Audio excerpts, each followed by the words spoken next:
Fresh concerns about long-term housing targets. Calls for LegCo probe into free TV license controversy. And the mayor of Nanjing sacked amid crackdown on corruption.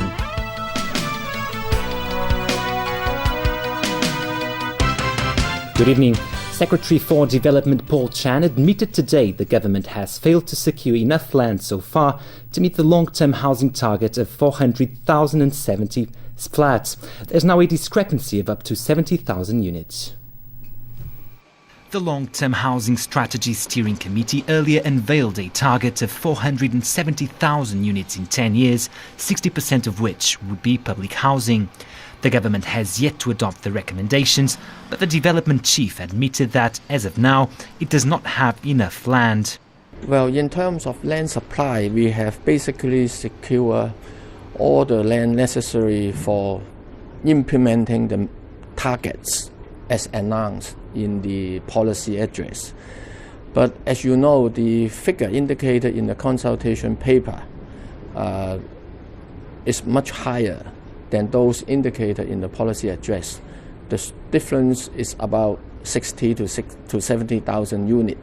Chan said a number of sites that could be considered for rezoning for development into housing areas have already been identified. But he said the bigger challenge will be to get approval for these plans at the district level. Reacting to Chan's comments this afternoon, Secretary for Transport and Housing Anthony Cheung concurred that if the government is to adopt that target, it will need to gather support from the wider community. Now, this is, of course, a very big challenge to the government and also to the community, because at the end of the day, the government has to secure community support in order to develop new land and also to fully make the best use of existing land. Some of the sites that could be rezoned for housing include land under short-term tenancies and greenbelt areas. So-called greenbelt areas are intended to protect sites of ecological value, including Hong Kong's much-cherished country parks, which Secretary for Development Paul Chan earlier suggested could be used to build new flats. Needless to say, the suggestion itself resulted in public outcry. A 3-month public consultation on the recommendations of the Long-Term Housing Strategy Steering Committee, including its target of 470,000 units in 10 years, is currently being held and will end on the 2nd of December. Green groups and residents think the government should compensate villagers if it moves them out to protect country parks. But as Vicky Kung reports, trying to find a balance between protecting the rights of villagers and preserving Hong Kong's green heritage is proving difficult. To other news, there are now calls to invoke special LegCo powers to look into the controversy involving free-to-air TV. A government decision to deny businessman Ricky Wong's TV venture a license continued to spark controversy. Rani Santani has more details. The mayor of Nanjing has been fired in another high-profile case involving a top Chinese government official. State media said that Zi Jianye, also a deputy party chief of Nanjing, was dismissed from his leadership positions on suspicion of serious violations of party discipline. Xinhua News Agency offered no details, but the charge usually means corrupt acts such as taking bribes, embezzlement and abuse of power. The dismissal came 2 days after the party's corruption watchdog, the Central Commission for Discipline Inspection, revealed that Zi was placed under internal investigation.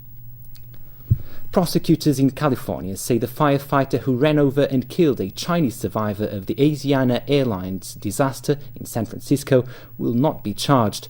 Prosecutors say Elise Duckett was responding to the emergency when the truck she was driving rolled over 16-year-old Ye Mingyuan. Investigators believe the Chinese teenager was lying on the tarmac, covered in foam, which made her difficult to see. Prosecutors reached the decision after reviewing police, fire and first responder reports, as well as the coroner's investigation.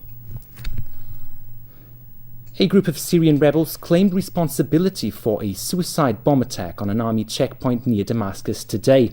Syrian state media confirmed the attack, which left at least 16 people dead. Tony Sabine reports.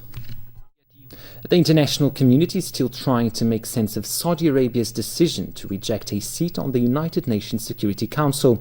Some say the unprecedented move was directed at the Saudis' ally, the United States, over their differences in regional hotspots such as Syria and Egypt. Maldives police have defended their move to stop presidential elections that were supposed to take place today. They insist that a vote would have been unlawful and could have sparked national instability. It's the latest blow to the country in the Indian Ocean, which has about 3 weeks before the end of the current president's term. If his replacement is not elected by then, it will spark a constitutional crisis. An appeals court in Milan has just handed former Italian Premier Silvio Berlusconi a 2-year political ban over his tax fraud case. This is one of 2 political bans set in motion when Berlusconi lost his final appeal in August over his tax fraud conviction. That, in addition to his 4-year jail sentence, which was later reduced to 1 year. Since both political bans need to be approved by Parliament, the enforcement process will be lengthy.